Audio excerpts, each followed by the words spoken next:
Bienvenue dans le club des Hommes en Noir, la dernière émission de ce mois de novembre. J'ai le très grand plaisir d'accueillir aujourd'hui autour de cette table Monsieur l'abbé Barthes, le père Michel Viau, l'abbé Jean-François Thomas, le père Jean-François Thomas, qu'ai-je dit, de la Compagnie de Jésus.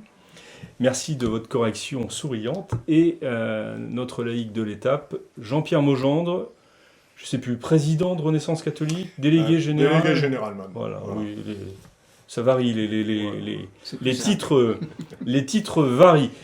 Le thème de cette émission, eh bien, l'actualité nous l'impose, c'est évidemment la liberté de culte. L'émission est enregistrée au lendemain de l'intervention du président de la République, Emmanuel Macron, à la télévision pour annoncer les mesures prises par son gouvernement concernant le déconfinement par étapes. Et évidemment, dans ces mesures a été évoqué les mesures qui sont demandées aux catholiques pour la célébration de la messe. Nous allons en parler dans un instant.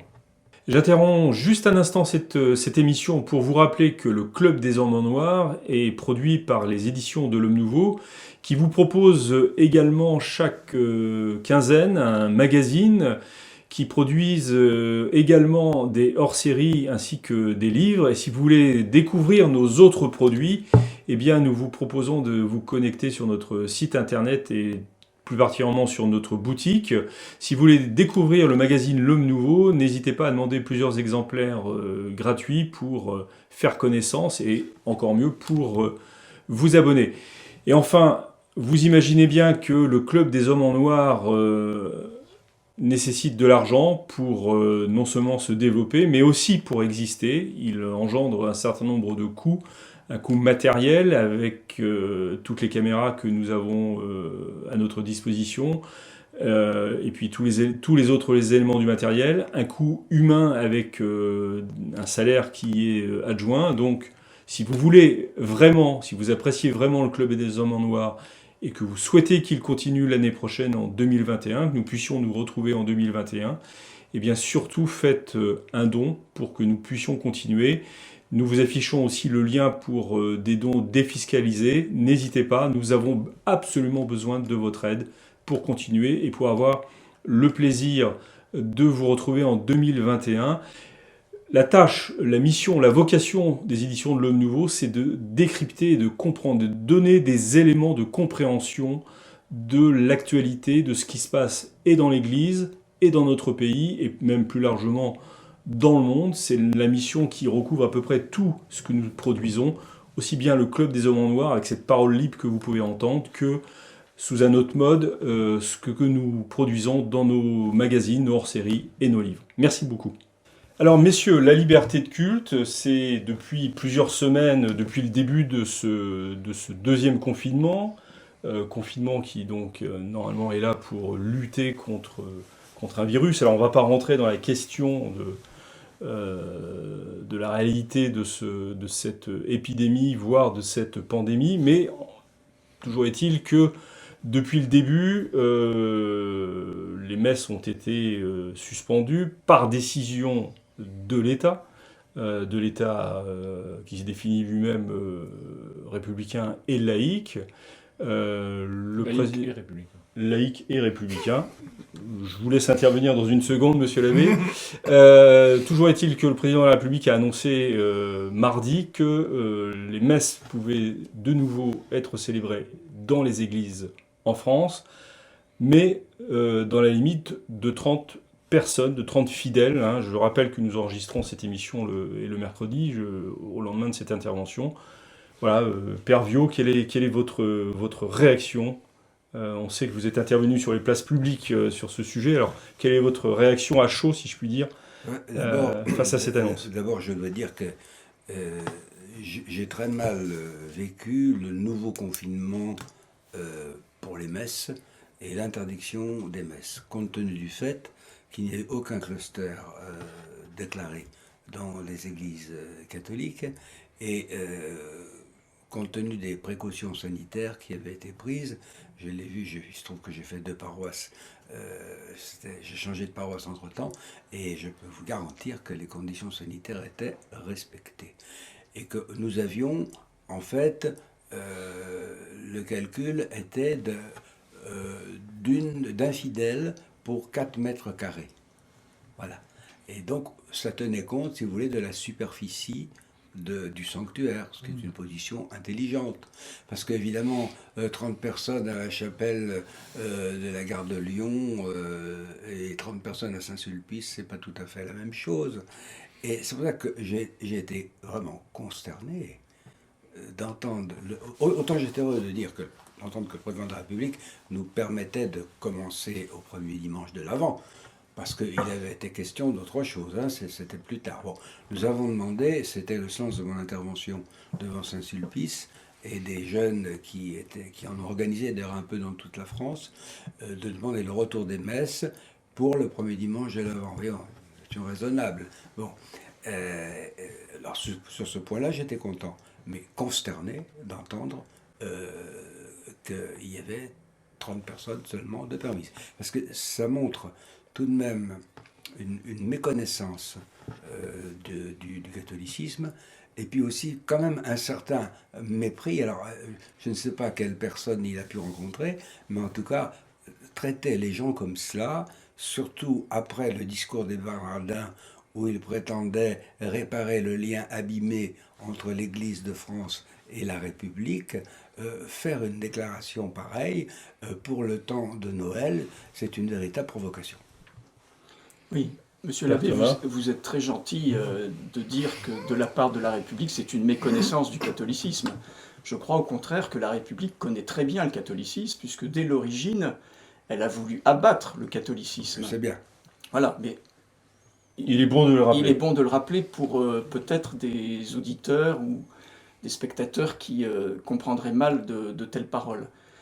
Ce qui est impressionnant, c'est de voir que en 1958, lorsque la Constitution de la Ve République a été rédigée, je crois que les premiers mots, ou parmi les premiers mots, il y a « la République est laïque ».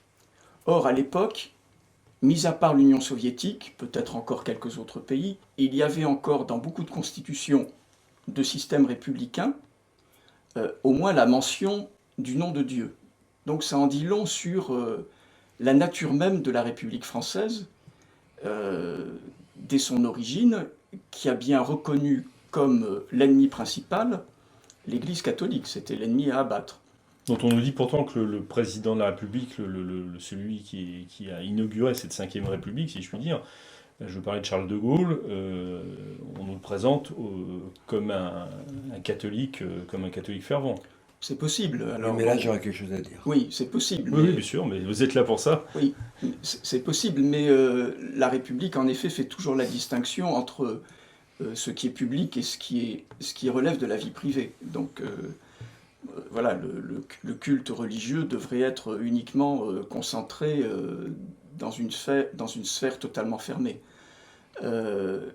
Si on prend l'origine de la Révolution n'est pas simplement un système qui est un système violent, tyrannique, voulant récupérer le pouvoir. La Révolution, c'est aussi un système qui est religieux. C'est remplacer une religion par une autre religion.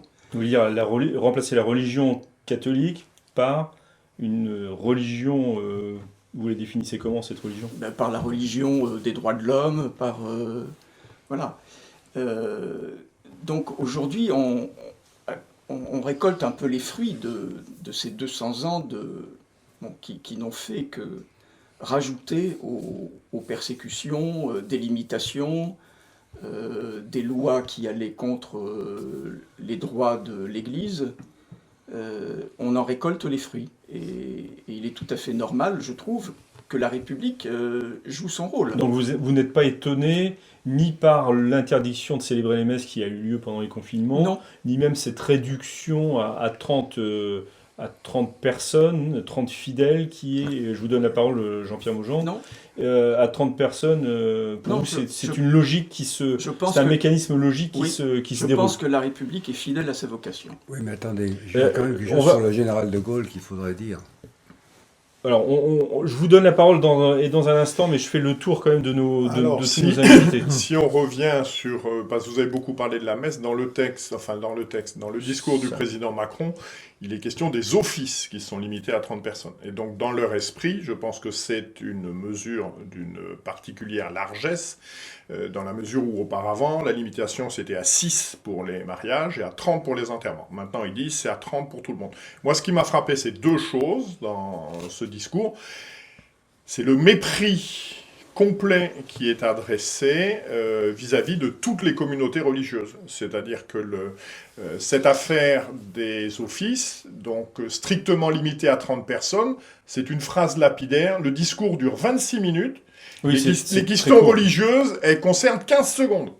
Et puis après, on a droit à des grandes envolées lyriques sur la culture, les hommes de la culture, etc.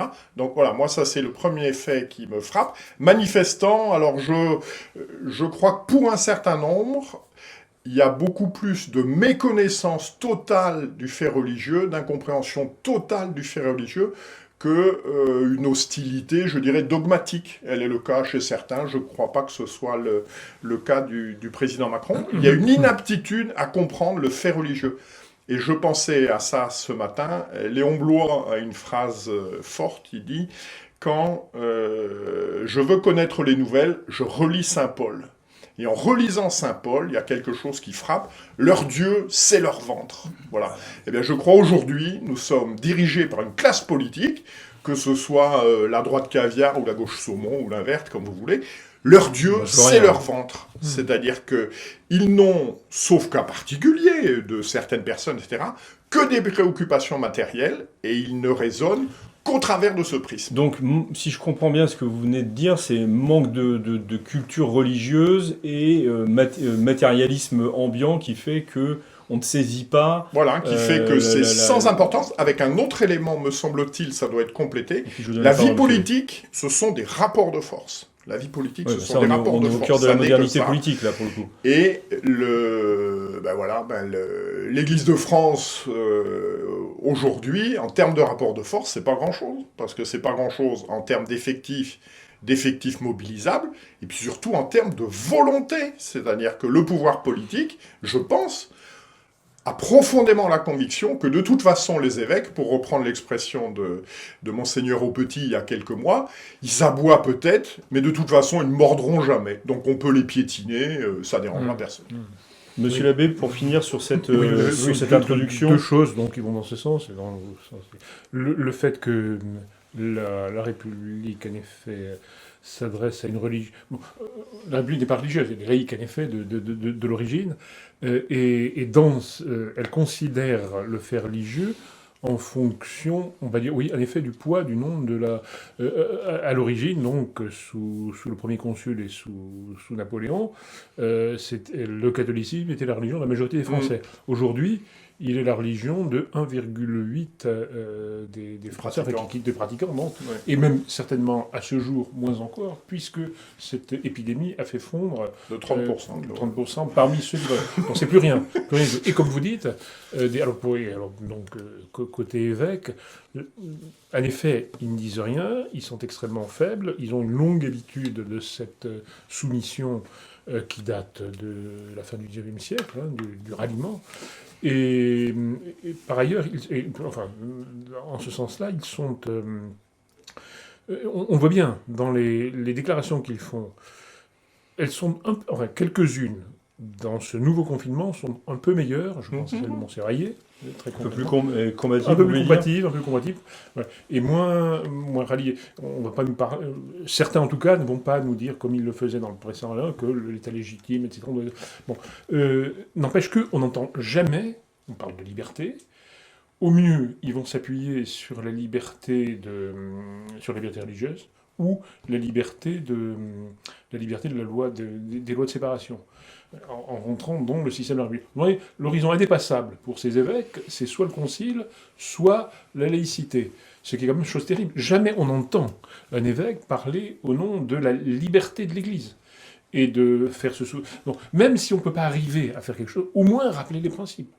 Et dans un... Au moins, oui, à destination des catholiques, des catholiques, les principes justes. De soi-même, et puis bon, de déterminer en fonction de ça une action correcte qui après sur le terrain.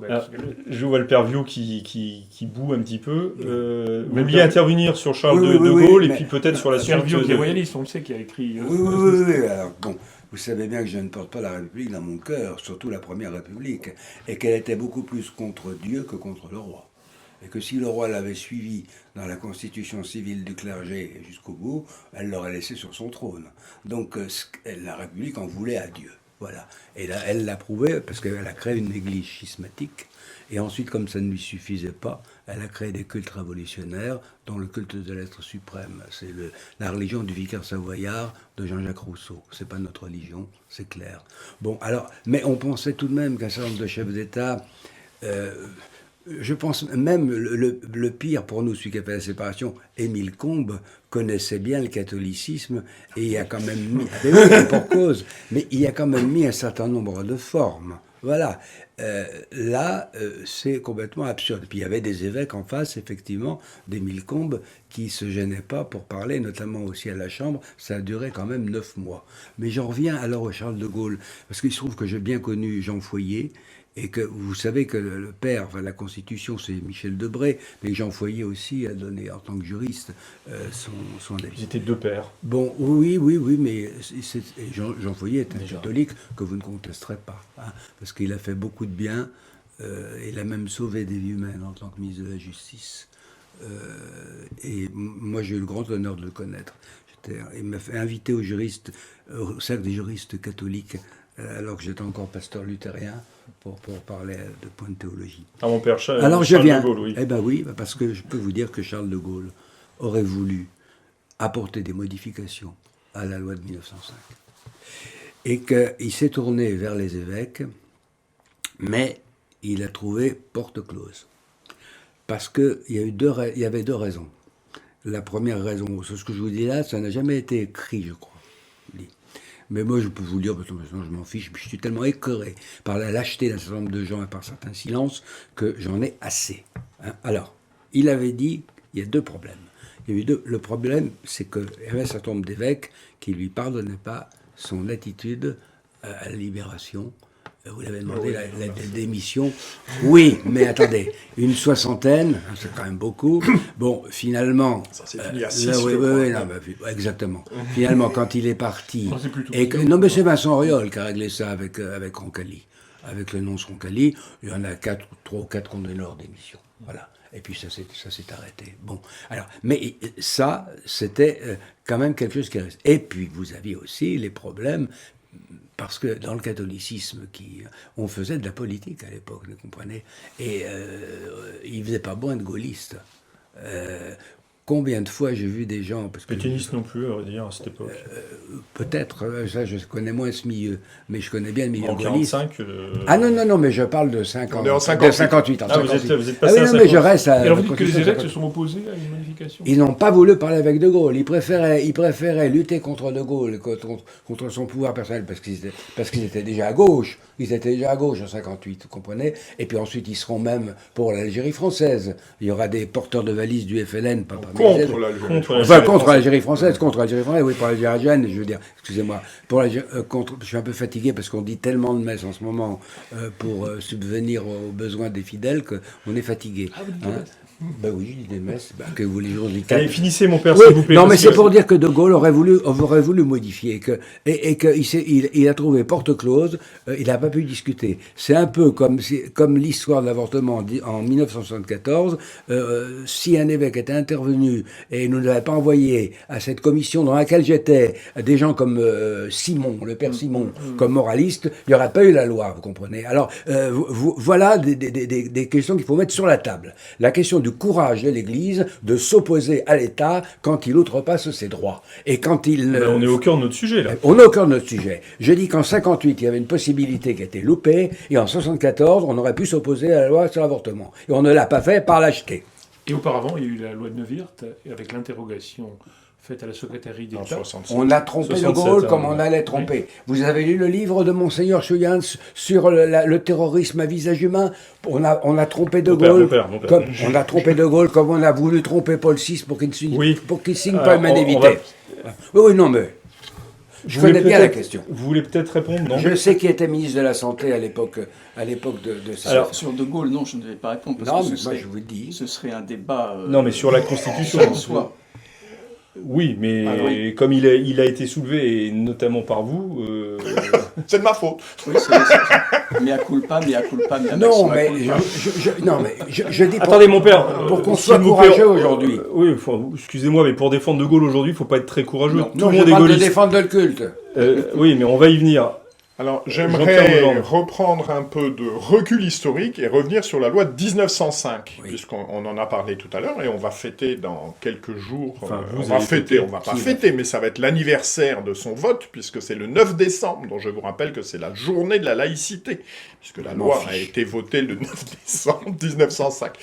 Quelque chose que l'on n'a peut-être pas suffisamment en tête et qui doit nous éclairer, me semble-t-il, aujourd'hui, c'est que cette loi de séparation qui prévoit en particulier les inventaires, il y a eu une vraie résistance, une résistance populaire. On a des photos, Saint-Pierre-du-Gros-Caillou, occupé par les ancêtres des gendarmes mobiles, etc. Il y a eu une résistance populaire qui a quand même débouché, je le rappelle, sur 2 morts, puisqu'il y a eu 2 morts, un gars qui a été tué dans le Massif central, mais il est mort 3-4 mois plus tard, donc ça, c'est pas très médiatique, et un gars qui a été tué sur le coup à Boskep, là, dans les Flandres, en mars, et immédiatement après ça, voilà, le président du Conseil a dit « on va pas faire tuer des gens pour des chandeliers », quoi. Donc il y a eu... C'est Clémenceau. Clémence, on va pas faire tuer des gens pour les chandeliers. Donc il y a eu un vrai conflit, il y a eu une vraie opposition populaire d'une part, et épiscopale d'autre part. Puisque dans le cadre... Oui, alors, Parfois très ce qui fort. s'est passé, c'était la mise en place des associations cultuelles, sur lequel, en fait, le pouvoir n'appartenait plus aux évêques, il appartenait aux catholiques. Bon, position, mais là je parle sous votre contrôle, à laquelle, a priori, les évêques étaient plutôt favorables, mais sur laquelle Saint-Pidis est intervenu, en particulier dans l'encyclique Vehem Internos, Il est en clairement disant interdit, oui. « il n'en est pas question, nous vivrons peut-être pauvres, mais nous vivrons libres. » Bon. Et l'expérience le montre. Il y a eu 2 morts, les inventaires se sont arrêtés, ils ont refusé de faire les cultuels, et ben le gouvernement, il a changé son dispositif. Il a dit Alors, on fera autre chose. Quelle est la conclusion? L'enseignement que j'en tire, Voilà, et je c'est me ça. mettrai sous la protection de Monseigneur Turinaz, à l'époque, Évêque de Nancy. évêque de Nancy, donc qui écrivait, il fustigeait, je le cite, les catholiques qui sont dominés et aveuglés par une double passion. La passion de la servitude envers l'État et la passion des concessions perpétuelles et universelles. Voilà. Eh bien, je crois que ce reproche que faisait Monseigneur Turinaz à un certain nombre de ses confrères, je crains qu'il ne soit d'une tragique actualité. Merci, oui, très bien. Monsieur l'abbé. Oui, Parce que alors, maintenant, une fois qu'on a fait ce constat général, soit que la République est par essence anticatholique ou qu'il y a eu une réaction catholique au moment de la loi de 1905 et de la séparation de l'Église et de l'État, avec les inventaires, etc. Aujourd'hui, la question qui se pose à nous en tant que catholiques, soit en tant que prêtres, et pour nous laïcs, c'est qu'allons-nous faire face à un pouvoir étatique qui prétend limiter, aujourd'hui à 30, demain peut-être à 60, 100 ou 150, mais en tous les cas, il a cette prétention face à... Enfin, dans le cadre de la lutte contre ce qu'il appelle une épidémie, il a la prétention de limiter le nombre de fidèles et le fait que les prêtres puissent ou ne pas célébrer face au public. Que faut-il faire? Résister. Résister. Monsieur l'abbé Barthes, on vous a pas beaucoup entendu. Bah si, Mais développer, parce que résister, bien, mais... Résister, ça veut dire d'abord très concrètement dire la messe. Donc, alors, Quand il va vers la messe. ça, Et- messieurs, c'est pour vous. Bien sûr, bien sûr. Non, ce Donc que nous y assister. oui, corrélalement. vous y assistez, bien sûr, quand elle est dite. Bon, évidemment, après, il y a quelques précautions à prendre, assurément, pour ne pas se retrouver en prison demain. Mais encore que, ça peut être ça peut être une bonne solution. Un prêtre, un curé de paroisse me disait, mais au fond, oui, ce serait très bien si nous étions mis en prison parce que nous avons vu la messe. Mais je crois que ça porterait beaucoup plus, et j'en reviens, excusez-moi, je ne suis pas comme Bernanos, je vois anti-évêque, mais si peut-être un peu, tout de même. Et je pense que c'est à eux qu'il faut s'adresser, et c'est eux qu'il faut... Je trouve qu'entre le premier confinement et le deuxième confinement, soyons justes, ils ont fait des progrès. Un certain nombre d'entre eux ont fait des progrès, sont remués, ont réagi. Ben, il faudrait qu'ils aillent plus loin encore. Il faut les aider à Mais aller bien plus sûr. loin. Et Alors, comment les aider alors, à aller plus loin ben, Ça, c'est la vraie question aussi. La vraie question, oui, c'est les voir. D'abord, le mouvement général. Je pense que là, ils ont été aidés aussi par ces manifestations devant les églises et devant les cathédrales. Et ils peuvent être aidés aussi par des conversations, le fait que les prêtres sont leurs collaborateurs. Donc, les aider à avancer. à faire Dès que- ce matin, il y a une réaction du Et- président de la conférence des évêques. Alors, Oui. mais il faudrait peut-être aller plus loin encore. C'est-à-dire qu'il faut arriver à dire la liberté de l'Église, le culte, c'est nous qui nous en Mais- chargeons. Ça voilà. Et donc, très bien, parfait. Est-ce que vous pensez que c'est possible que... Le dire. Non, mais qu'on le simplement. dise, oui, dire, mais- un, et deux, poser quelques actes. Je pense à tel ou tel évêque qui, lorsqu'on lui a dit que la messe était interdite et qui a réagi avec grande force, bon, il avait des prêtres, il connaît des prêtres qui ont dit la messe malgré cette interdiction. Pourquoi lui, l'évêque, n'aurait pas fait la même chose ? Pourquoi n'aurait-il pas sonné les cloches et dit voilà, je dis la messe pour mes paroissiens, pour mes diocésains dans la cathédrale. Donc poser quelques actes de ce type, d'abord il y a le point de vue du principe et le fait d'actes modestes si on veut, mais qui sont très forts. On est aujourd'hui à l'heure des actes, des gestes, des choses qui parlent du point de vue médiatique. Je pense qu'il faut penser à cela aussi. Et les évêques devraient faire des choses de ce type. Monsieur l'abbé, en sont-ils capables dans la mesure où Mais- c'est installé depuis...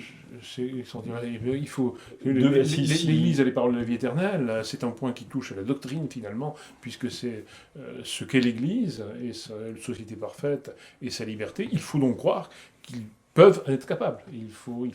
C'est du point de vue. Donc c'est un acte de foi en fait, d'espérance, et d'espérance. d'espérance et de foi bien sûr, mais d'espérance et par conséquent les aider à avancer.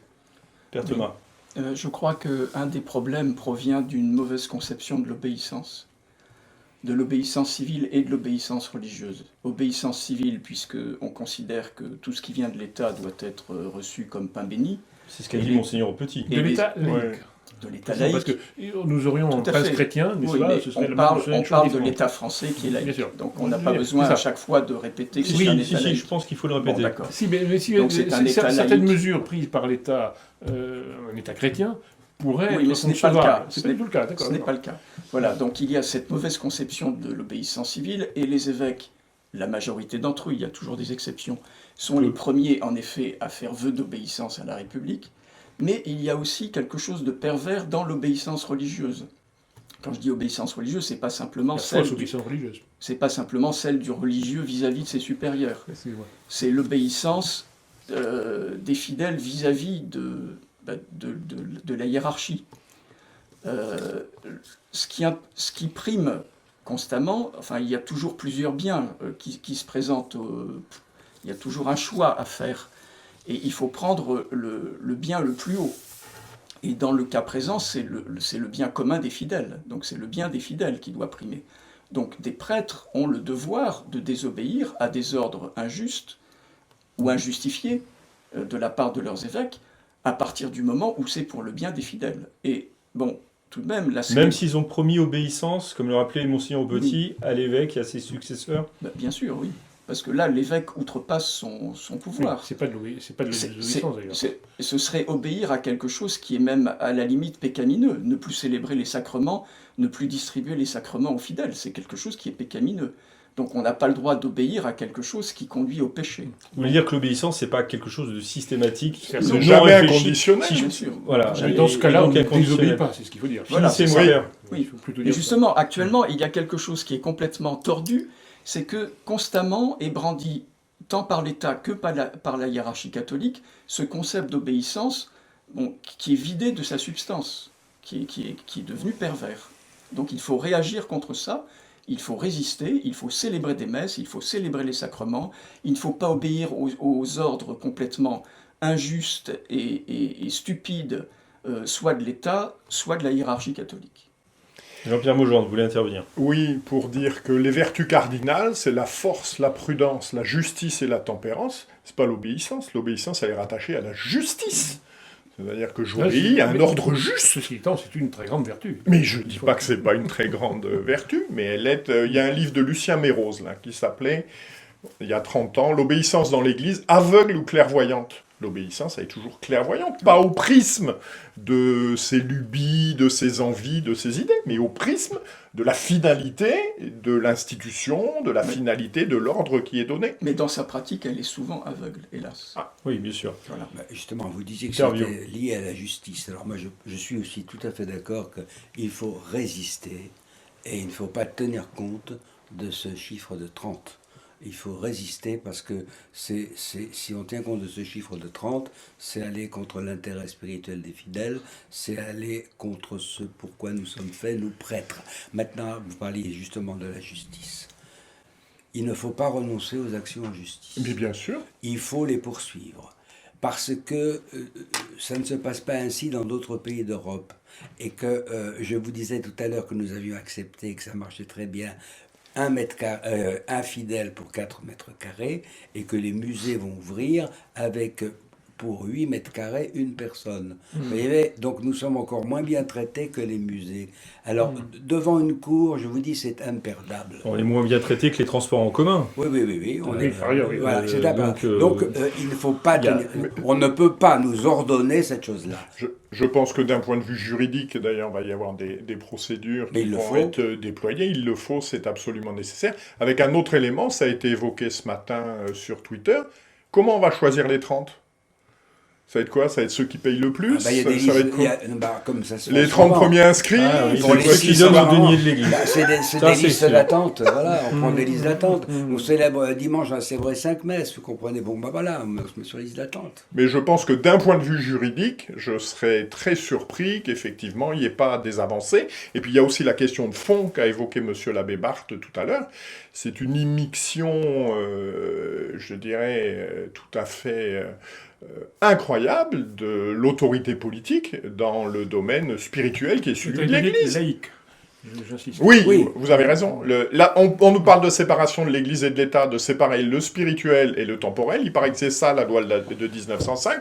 Et là, ce sont les autorités publiques, civiles, qui définissent combien il doit y avoir personne à des offices religieux. Alors, c'est pas cohérent.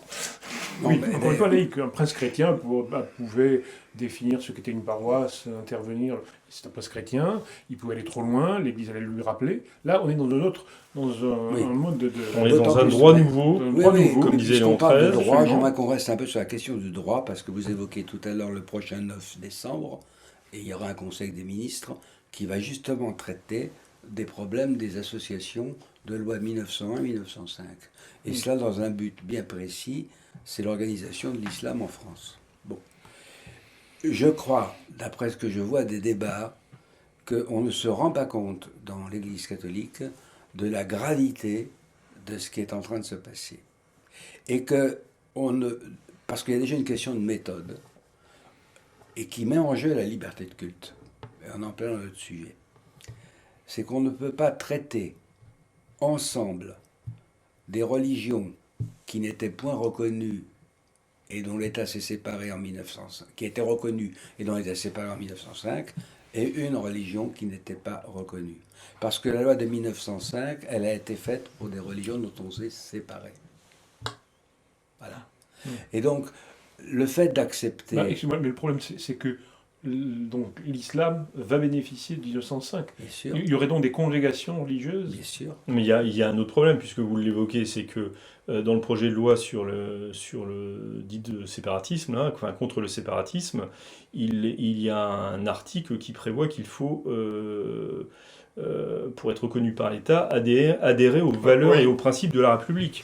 Oui, mais justement, oui, au principe. Et là, je crains que aussi du côté de l'Église catholique, on ne se soit pas inquiété, on ne s'inquiète pas suffisamment pour être... Bien entendu. Bien entendu, c'est pour ça que je dis qu'il aurait fallu déjà poser une question de principe, de dire qu'il n'était pas question... Mais pour ça, il faudrait avoir des principes clairs. Mais il n'est pas question pour l'Église catholique d'entrer dans une pareille discussion si on y met tout le monde. Voilà, c'est tout. Mais parce on qu'on peut se refuse son demander caractère propre. historiquement si ce qu'on appelle le second concordat, enfin le concordat informel de Pie XI n'a pas été une mauvaise chose. Parce que, certes, Saint Pie X a refusé les cultuels, mais les évêques ont après pensé, la Première Guerre mondiale, l'union sacrée, etc., qu'on pouvait peut-être rentrer là-dedans. N'était-ce pas une erreur Non, parce que non, je crois que le texte de Pie X, justement, il est tout à fait d'actualité. Ah non, le Pie X n'était pas une erreur. Non, le texte de Pie XI, pardon, le texte de Pie XI est tout à fait d'actualité, celui de 1924, hein, gravissimam que. On voit très bien, parce que d'abord, il dit qu'il reprend toutes les condamnations de Saint Pie X. Il le dit. Et ça, il y a eu des tractations. Non, mais c'est sur la chose concrète que je parle. Mais oui, d'accord. Attends, mais c'est quand même important.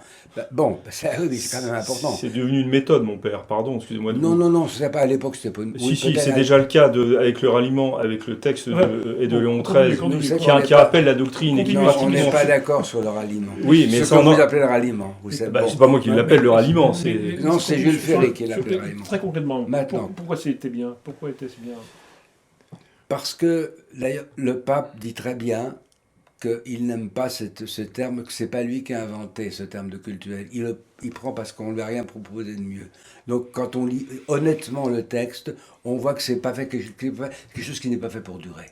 Que c'est un pis-aller pour donner une structure juridique à l'Église catholique et qu'elle puisse vivre, et puisqu'elle puisse être dans la loi, mais que ça appelle d'autres discussions. C'est un peu comme le concordat napoléonien qui demandait à être amélioré, parce qu'au moment où Napoléon, en 1801, a fait ce qu'il a fait, il avait de grosses difficultés, le pape l'a bien compris.